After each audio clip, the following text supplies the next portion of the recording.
آپ کو یہ ایکسپلین کرتے چلیں کہ ان 5 ججز نے جو ہے جسٹس ڈوگر اور جسٹس میاں گل حسن اورنگزیب اور جسٹس محسن اختر کیانی کے بیچ ووٹنگ کا کیسے فیصلہ کیا۔ سب سے پہلے ہم چلتے ہیں چیف جسٹس کی طرف۔ Chief justice of Pakistan justice Yahya Afridi نے جسٹس میاں گل حسن اورنگزیب کو ووٹ دیا ہے، اور یہ ذرائع سے ہے، اس کے ہم تصدیق نہیں کرتے لیکن ذرائع سے یہ ہے اور ووٹوں کی تعداد سے اندازہ ہے کہ جسٹس یحییٰ آفریدی نے جسٹس میاں گل حسن اورنگزیب کو ووٹ دیا ہے اسلام آباد ہائی کورٹ کے چیف جسٹس کے لیے۔ اس کے بعد بیرسٹر علی ظفر جن کا تعلق پی ٹی آئی سے ہے، انہوں نے بھی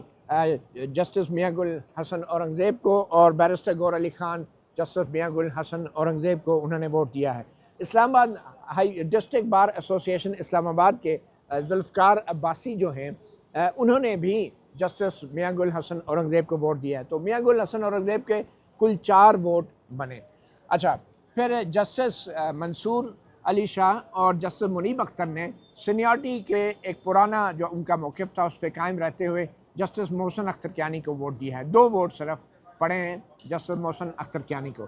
جسٹس جمال خان مندوخیل جو کہ اس کمیشن کے رکن بھی ہیں، انہوں نے کوئی بھی ووٹ نہیں دیا، انہوں نے ایبسٹین کیا ہے، اور اس کی وجہ آپ ذرائع یہ بتا رہے ہیں کہ شاید ان کے سامنے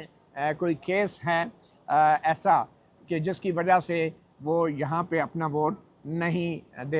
دے سکے، اور انہوں نے اپنے آپ کو ایبسٹین کیا ہے۔ بہرحال اگر یہ 5 ججوں کا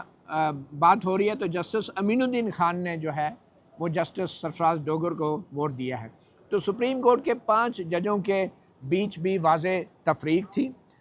2 ججز نے ایک جج نے جسٹس میاں گل حسن اورنگزیب کو ووٹ دیا ہے، ایک جج نے جسٹس جمال خان مندوخیل وہ ووٹ دینے سے اجتناب کیا، ایبسٹین کیا ہے، ایک جج نے جسٹس ڈوگر کو ووٹ دیا ہے، 2 ججز نے جسٹس محسن اختر کیانی کو ووٹ دیا ہے۔ تو سپریم کورٹ کے ججز کے بیچ میں بھی ایک واضح تقسیم نظر آ رہی تھی۔ اب جو جسٹس سرفراز ڈوگر کے ووٹ ہیں، وہ جو ذرائع سے ہمیں معلوم ہوا ہے ان کے مطابق جسٹس امین الدین خان نے ووٹ دیا ہے جسٹس ڈوگر کو، اور اٹارنی جنرل بیرسٹر منصور عثمان عوان بھی جسٹس ڈوگر کے ووٹر نکلے، اور ایڈوکیٹ اعظم نذیر تارڑ جو وزیر قانون ہیں انہوں نے بھی جسٹس ڈوگر کو ووٹ دیا ہے، اور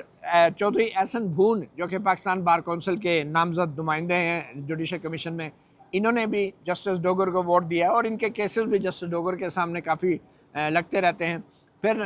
روشن بروچا جو ہیں، جو قومی اسمبلی کے اسپیکر کی نمائندہ ہیں، نامنی ہیں، نامزد رکن ہیں، انہوں نے بھی جسٹس ڈوگر کو ووٹ دیا ہے، اور پھر فاروق اشنائے